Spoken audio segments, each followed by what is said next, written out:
Marvel's Spider-Man 2.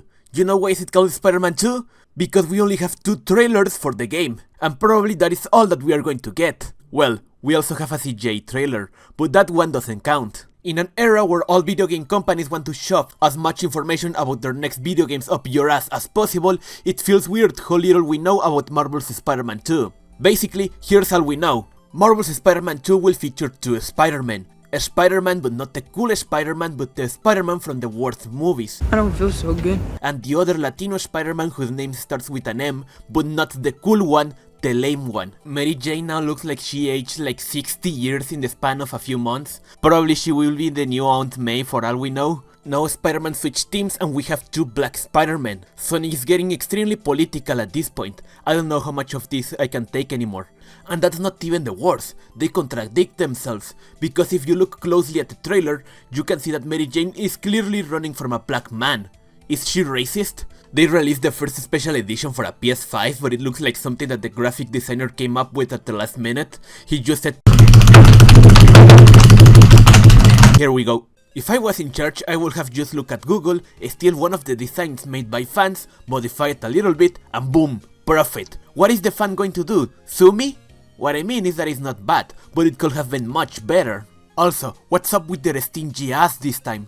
The first time if you bought the console, they gave you all the DLC for free, but now you have to buy the console and the DLC separately. What's up with that? Are they stingy? With how little we know about the game, most likely it's just a scam. Most people who bought the console will hear, thanks for the money asshole, and then at the end I think that we'll just get a voucher code for Fortnite skins.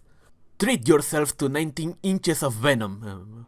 What did they mean by that? Now the main villain is a black guy that says that he's going to heal the world and then proceeds to destroy the city, which as a black person makes me feel offended. Spider-Man says that he's got big teeth, but clearly he doesn't have any. Is he stupid? Also, another villain that will be featured in this game is Clayton from Tarzan. I'm excited to see how they explain Clayton coming back to life since he died in his movie. And if you look closely at the trailer, you can also see the bear from Baldur's Gate. I'm confused to see how they handle that one. Another villain that everyone talks about is Mr. Negative. I'm excited to see how they introduce his nemesis, Mr. Positive. And lastly, the villain that I'm most excited to see is Killer Croc from the Batman Arkham series.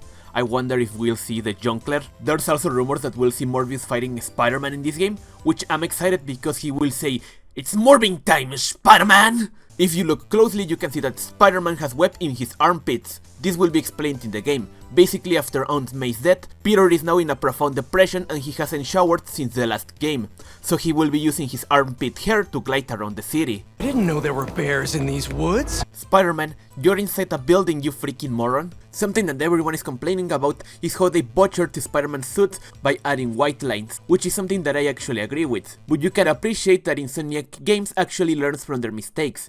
Last time, everyone complained about the puddles being removed from one section of the game. This time, Insomniac took notes, because if you look closely at the trailer, you can see that there are not puddles this time.